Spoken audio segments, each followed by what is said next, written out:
I, I did I did work out how long it would take to walk from New Zealand back to Manchester. There's oceans in between though. Well, yeah, but you got to get on a couple boats and that. But you know, but literally like to the next island, walk up it, and then once I'm in Indonesia, it's Yeah. landlocked. Then I can walk all the way until I get to France or Norway, How long would depending on that which take? way. Like a year? No, Over a so year? it's if you go non-stop with no like working a little bit to kind of get some supplies and money and whatnot, it'll take you Yeah. three years. Yeah. That's like I had to read a book in like grade school, and it was some dude that walked across the whole world. Took him 11 years.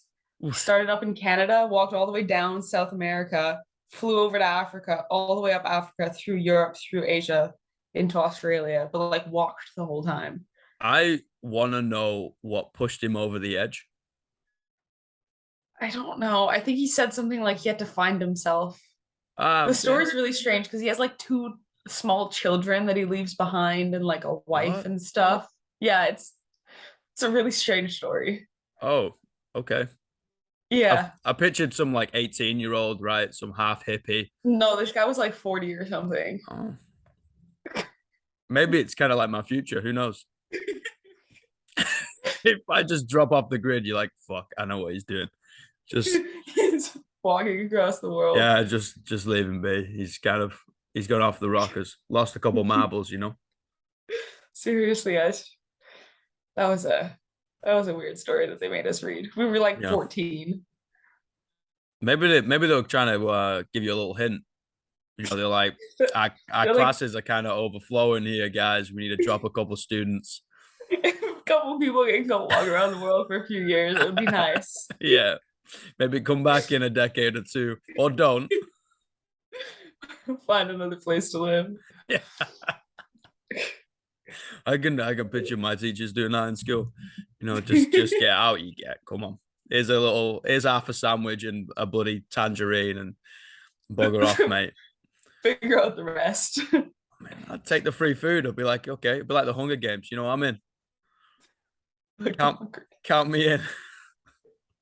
But anyway, I'm super interested to hear about your sport because from an outsider looking in, right, it is yeah. literally like my worst nightmare because I'm so fucking scared of heights. I guess it does look a little crazy from the outside. What do you mean a little crazy? It's absolutely bonkers. But at the same time, like everybody wants to watch it because it's so cool.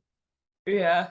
So, first of all, what is it? Second of all, how did you get into it? And then what the hell goes through your mind when you're up there? Well, I guess I don't know what it is. Like it's just most people have done it since such a young age. Like I started at 5. So it's kind of like written into your brain a little if you think about it. It's like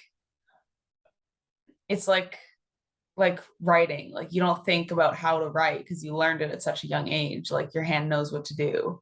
So it's Mm. kind of like when I get on the board, I just know what to do. Like my body knows what to do. You don't have to think about it. So that's like that's one of the reasons I think that like to us it doesn't seem as scary because like we've done these dives so many times. I've been doing this for 16 years Mm. that I have like a you got to have like a trust in yourself at this point. Mm. Like sometimes if I get nervous too, like I don't think about it. I'm like, I'll just forget it. Like you'll figure it out in the air. You know what to do. Like just don't even think about it. So, hold on. I say this quite regularly. I don't worry, I'll figure it out, right? But I'm not jumping off a board and literally falling down to earth. Um, so what do you mean you'll figure it out in the air? Like you've got like less than 3 seconds. How long are you in Like the air for? yeah, probably about 3 seconds. I only do the 3 meters, so it's not too long. It's still too high for me. But yeah, like I don't know, you get in the air and like all of a sudden like I know what to do. Like Yeah. my What's up, body baby? will like it'll get into position, like it'll twist at the right time. Like I'll like get into the right position. I'll like so it's only like little things I have to think about if I'm trying to make like a correction in my technique, I can like simply think about like, oh, keep your arms a little straighter, and the rest will like comes from like years and years of like having Yeah. done it before. Or like, when people like I'm guessing like boxers or like fighters or something, they've done those like punches so many times throughout their career that like they don't have to think about it. They just say like, oh, I'm going to throw a punch, and they throw a perfect punch. Mm. So it's like a little the same thing. I'm like, oh, I'm going to do this dive. So then like my body knows how to do that dive. Mm. Yeah, I can relate to that. It's the same Yeah. with weightlifting, Yeah. Um, like, with a snatch, you're gonna get what? The whole lift's gonna take you what, 2, maybe 3 seconds from the floor above your Yeah. head and dropped it. Like, it's not a lot of time, right? And even during that, I'm like, oh, okay, this is a little off. I was out of position. And you kind of Yeah. have a conversation with yourself. Obviously, you're not Yeah. constructing sentences because it would take too long, but you kind of bounce from word to word and then you can kind of correct or overcorrect. Yeah. Correct. So yeah, I get that. Exactly. Yeah, and it's the same thing like weightlifting too. Even like I've been lifting since I was like 13, I think. And like, it's similar. Like you kind of, if you've been weightlifting long enough, you know the right technique, the right Yeah. position, and you kind of just do it. You don't have to think about it. Like even now when people ask me like, oh, like, can you help me with this lift, what this is? I'm like, I don't really know what the right technique is supposed to be. I just know like How it that the way feels. I do it automatically Mm, is like the proper way, since we were taught like really young. mm. Was that for So diving? yeah. Wow. So like we lift like 3 times a week, like an hour to an hour and a half kind of thing. Wow. That's really, really interesting. That's something Mhm. I wouldn't have kind of paired up those two spots, but that they are quite similar in a way. Yeah, well, I mean, it's also a lot like if you look at the event I do, the 3 meter, Mm, like the board's springy, and so you need the muscle to like push down on it. mm, And then even at that, since you're trying to push down as it's coming up, like the force that your legs have to like use is like multiplies like exponentially. So you have to be able to like not have your knees buckle or have your legs like stop working with the like everything that's going into the board. So like the mm. stronger you are, the higher you can go because the more force you can take. Do you just do the power movements or is it the full movements? I mean we do like squats, deadlifts, Ah, yeah, yeah, um yeah.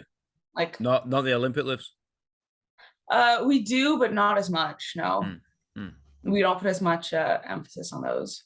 mm. Yeah, that's what I was on about of like I didn't think about pairing Olympic weightlifting Yeah. and diving, right?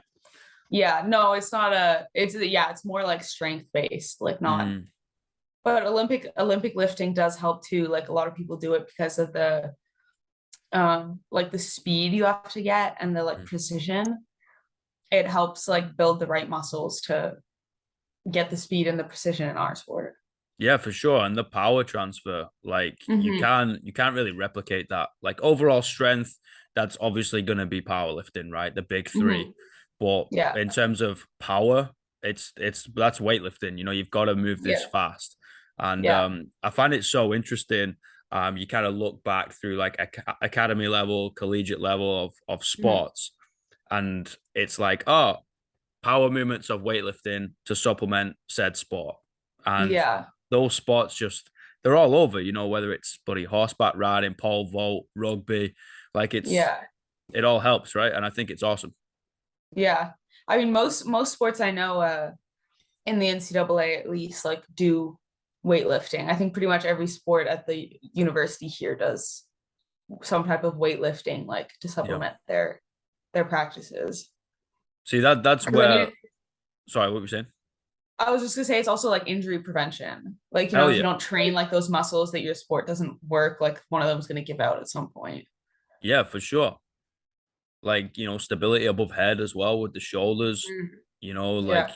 um but that's where I think most of the countries, and I'm going to use my country for example, like the UK, can like take a leaf out of the States' book, right? Because their kind of S and C for specific sports is Mhm. light years ahead of the UK. Like, unless you're rolling in money and you can pay for a private coach back Yeah. home, like you're not getting anything. I mean, I think that's one of the reasons that like so many people, like athletes, do come to the States Yeah, for 100%. college because there's so much support. And, other than paying like most international athletes, because like I don't think there's many other countries in the world that cost as much for college as the States. So like most international athletes, it would be like, oh, go to school for free. So they would only come here on like scholarships and stuff. So if you look at it that way, they're coming here for free, and then the support you get is like unmatched. Like, Yeah. we have like trainers, chiropractors, massage therapists, like on demand pretty much. Like you have like full health care. They speed you ahead of anything for the hospital system, for surgeries, for MRIs.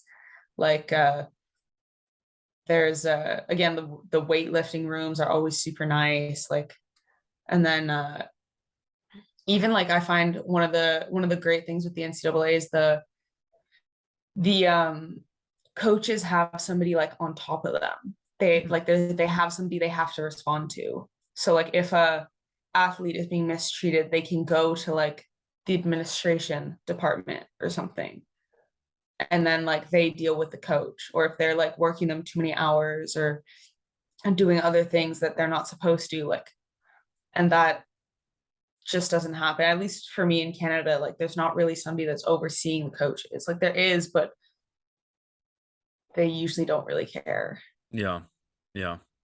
Yeah, I can relate to that as well. Like back home, it's just like, oh, figure it out, you know. Yeah. Unless you want to kind of give some pounds over and pay for it, nah, go fuck off, figure it out. And then, you get the top 0.1% who make it play pro, Olympics, world championships and all that type of stuff. Mhm. Okay, fine. But I look at it as in a sense of how many athletes, professional athletes who could have made a living playing sport, right? Have we Yeah. just broken or pushed to the wayside because we don't have like systems in place? And then Yeah. that ends up inevitably bleeds off into like quote unquote the wider society, right? Because if someone's Mhm. been mistreated, they're Yeah. physically broken. They now have sacrificed their education for a sport that they're no longer earning money from. What are they gonna Yeah. do? That's the other thing. Like there's so little money for sports. Like, you got the big sports, the football, the soccer, the tennis, the golf, basketball, baseball. But at the end of the day, most of those are male sports, first of all, that people Mm, are paying to watch. And even the women's sports that do make money, like it's few and far between, like the athletes that make it. mm, And so the support is just not there. Like at least here, they're paying like your school, your food, your rent, they're paying everything. Whereas like if you go in Canada, they have a very good support system, but I know in a lot of other countries they don't. And so like if you don't have that, like you can't practice because you have to work because you can't pay rent. Like you yeah. can lose so many amazing athletes. So this is really interesting, because I kind of have a taste for it. One, I've worked with a lot of really fucking talented athletes. And two, everybody tries to play pro ball or Yeah. something, right? But anyway, I was having this conversation just in a morning class I finished up just before we started Mhm. talking shit, right? And I was kind of introducing the idea of athletes' identity is their sport, right? And then when that's kind of taken away from them, whether it's the end of the career, whether it's an injury, or whether they just don't make it, Mhm. then they usually end up falling off the way wagon, right? And yeah, athletes in the gym this morning had no idea about it, just saw this kind of gladiators on the TV, right? And was like, oh yeah, they're kind of machines. We don't look at them as human. You're like, guys, like Yeah. the psychology that it takes to be an athlete is way harder than the physiology. Yeah. No, it definitely is because getting yourself to go every day. I like even you grow up as an athlete. I always thought this was interesting. You grow up as an athlete and you like, I don't know, everybody's like, oh, are you going to make the Olympics? Are you going to make the Olympics? And I never really cared. I was kind of like, you know what? The Olympics are one competition. Yep. One competition. It's going to be what, max 3 weeks of my life. And then I'm going to feel so empty because everything I've worked for my whole life is going to be done.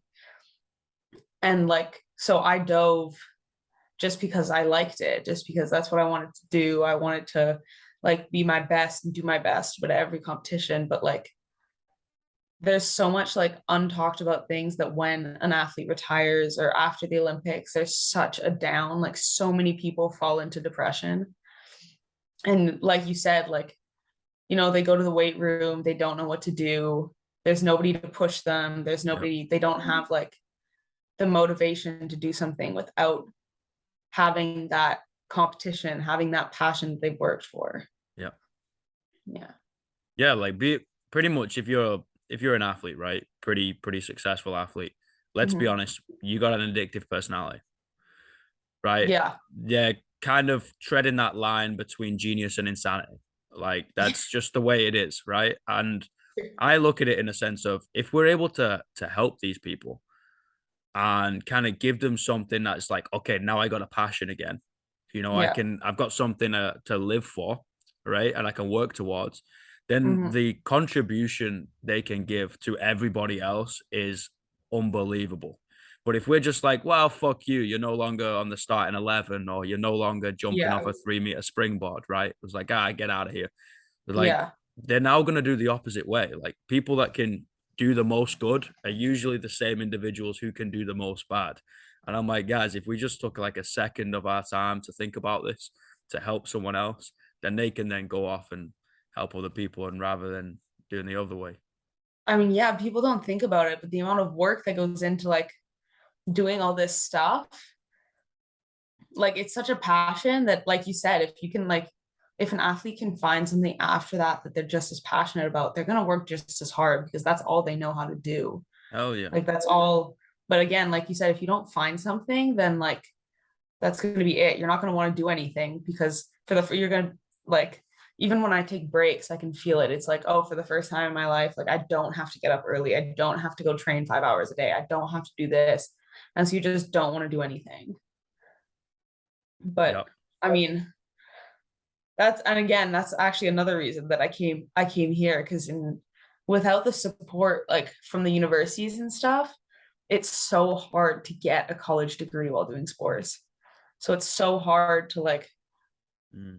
have something else to look forward to after you retire. So like say me, I've always wanted to do marine biology, always my whole life. Probably wouldn't have done that if I'd stayed in Canada because like it's cold most of the time. I wouldn't have wanted to go in the water in the middle of winter.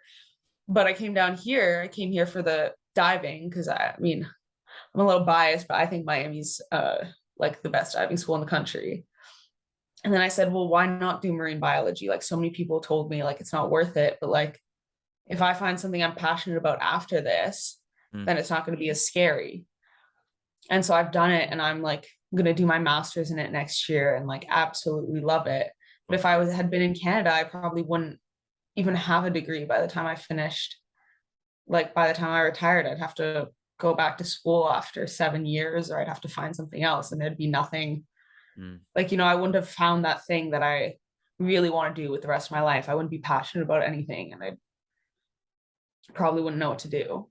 Yeah. Happiness is life's currency, man. Yeah. I think everybody gets it twisted when they just need to make some big money or whatever, right? And I'm like, if you can look after yourself and your loved ones around you, do you really need much else?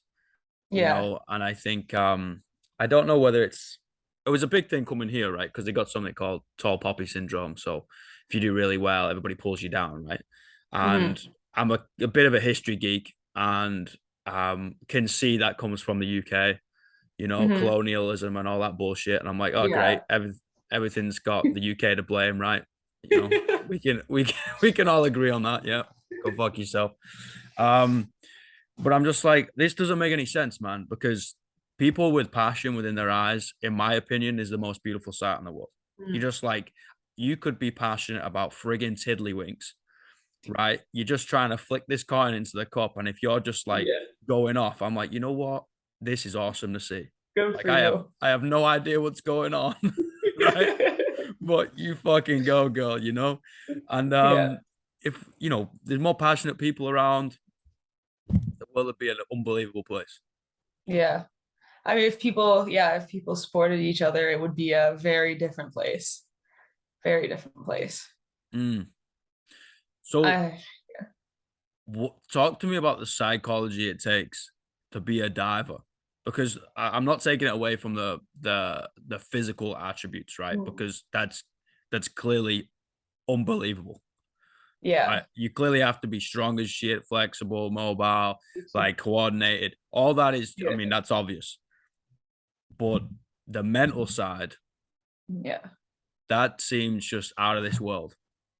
I mean, obviously, like anything, you can't, the mental is always the biggest part. Like you can't do the physical part without, you're not going to get anywhere without a good like mental, um, like I guess passion, like you said. But I mean, like I don't know, I'd say it was like when I was younger, it was a lot worse. I'd say so. When I was younger, I had a lot of like mental blocks. Like when I was maybe like 10, 11, like I just wouldn't go. I didn't want to do anything. And then, sorry, Is that's that a my cat in the cat. background?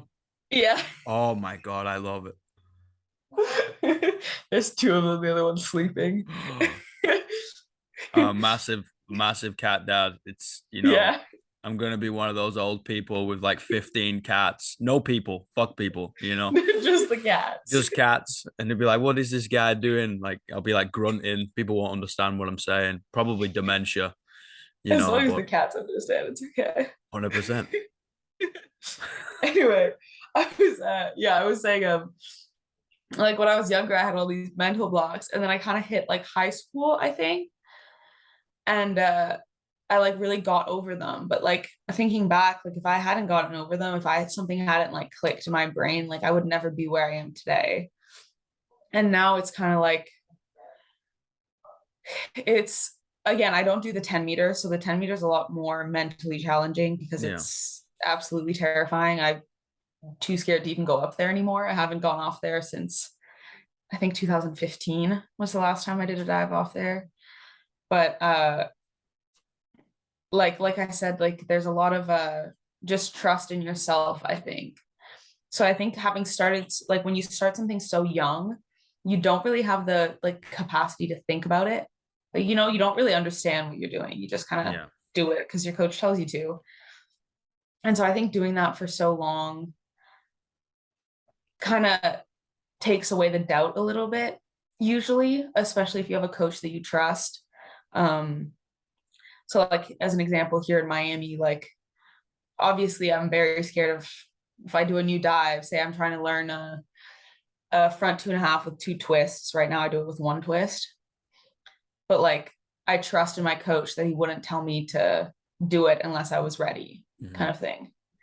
So like that's the part that like you can like push it off to somebody else. That like that worry, you can kind of like if you have a good relationship with your coach, which is so important, you can kind of say like, okay, this isn't like I'm gonna figure it out. Like my coach is gonna help me, and like even if I don't believe it, like he's there. He says I'm okay, so I should believe it. So I think that like takes a little bit of the stress off, but I'd honestly say the biggest the biggest thing is competing. Like the biggest issue that most people have to overcome is figuring out what works for you in competition. Because I mean, a lot of people can do the dives in practice, do it well, but I mean, at the end of the day, you go to a world championships, you go to a nationals. Yes, you have 5 dives, but you can't miss a single one if you want a medal. You can't Mhm. miss a single one if you want to make the world championships. You can't if you want to make the Olympics. So having that stress, I think, is something that, and learning to deal with it is something that a lot of people don't know how to do, and that can take away from amazing divers. Like I know people that are in practice and they hit every single dive and they get to competition and it just crumbles. They Mm. don't know what to do. And I think that's one of my biggest strengths and one of the things that I mean, other than being able to do the dives well, but like the fact that I've figured out how to do it in competition. So like looking back at say my first year here, like I had just come fourth at World University Games, like winning nationals, stuff like that. And I went to our conference championships, which is 13 schools, and I came like 25th. because I didn't know how to compete. I didn't know how to do it. It was a bigger competition than I was used to. And throughout the years, I've kind of learned through trial and error, like what works and what doesn't for me and how to, and it's to the point where like I know exactly how much stress I need. So like I will like think about it, say like how am I feeling? And then if I'm not feeling stressed enough, I give myself like, oh, this is really important. Oh, this dive, like yeah, like don't fuck it up or something like this. And then I get a little more stressed. If I'm a little too stressed, I'm like able to calm myself down. And I think learning that is a huge reason why I've done so well these years, because I'm able to like turn that on and off in competition. Yeah. Yeah. Yeah. It's called I think the sport science is like over arousal, they call it, in when an athlete kind of gets in their head and they get too much, right? And they don't have that Yeah. off switch and it just Yeah. goes. Yeah. And it's true. Like, I'll do it with a lift. If I get in my head too much, I'm like, ah, You can all that's of a sudden you can't lift yeah, something. it's game over, mate. I'm not picking that Yeah. barbell up anymore. It's like, Yeah. okay, fucking on to the next one, Yeah. I you mean, you know? see that in every, I mean, you see it everywhere, honestly. You see it in people giving presentations, you see it in people writing exams, you see it everywhere. And I think that's the difference between people that consistently do amazing in sports, is because Mm, they have learned and have like listened to themselves and their body. yeah. And I mean, it also comes down to like a trust in yourself. So say looking back at maybe this year, because this year I had a crazy crazy year. It just kept like getting better. But at the start of the year, I never could have imagined like say winning a medal at world championships. Like I didn't even think I was going to make world championships. But then like kind of slowly it kind of like snowballed in my head. So I would like do out a competition, and then I'd be doing well in practice. And then because of that competition, I had more confidence in practice. And then because my practice, I had more confidence at the next competition, until by the time I got to Worlds, I'd done maybe 7 competitions since like January 2022 when I got to Worlds this summer. And it like wasn't even a question in my head. I was like, I know exactly what I'm doing. Like this Mm. competition does not scare me. This is like anything else. I've done it so many times. Like I know I'm gonna nail this. And I mean, I feel bad saying it. I feel like I finally like figured everything out, but some people never figure it out. Mm. It, like some people, I guess you need the right people around you, the right situation, but also like an ability to like trust in yourself. Like I've learned that trust in myself that I don't question anymore. Yeah, for sure. You definitely get those athletes who are training athletes and those ones that are competition athletes, right? Like it Mhm. always used to piss me off. I've got no talent, right? It's like no kind of quote unquote God given ability. It's just like I'll just fucking work, right? But you get Yeah. those athletes that like turn up to training 30 minutes late, miss everything. Like my spot was rugby, right? They Yeah. dropping the ball every 2 minutes. Like, oh, I got to tie my laces again. And the next thing you know, they pull something unbelievable out on the field on Yeah. game day. You're like, what is this? And then you get the other way around, right? And they get in their head too much. And it's now as a coach, it's really fascinating kind of Hmm. looking at people. I'm like, I need to pretty much get inside your head and figure you out and then adapt how I then communicate Yeah. myself to you. So to benefit you, right? Without you even knowing, I got to get in and out. It's basically like burgling, you know. It's a I good way to gotta describe it. I gotta rob your purse, without you knowing about it. I mean, it's true. Like that's what you could never have an athlete without a coach that understands them and that like like you said gets in their head. I mean, that's the only way it works. I mean, that's one of the things when I came here, my coach is very laid back, very relaxed. I don't think I've ever had him yell at me, get mad at me, nothing. Mm, And when I got here, I was so used to coaches being like yelling at me, getting mad, like, all that stuff that like people think about when they think about high level athletes. mm, And he was just the opposite. And it took me a good year and a half to figure out how to, for I guess for both of us to figure out how to like communicate with each other. And then once we figured that out, like, you know, whatever happened this year, I won nationals, got 2 medals at worlds, and then everything kind of like, you know, exploded. I did so well, but at the end of the day, it did take me a long time to figure out how to communicate. Pause right there, because Zoom's going to give me a kick in the bollocks. Oh, Just 2 seconds. oh, good.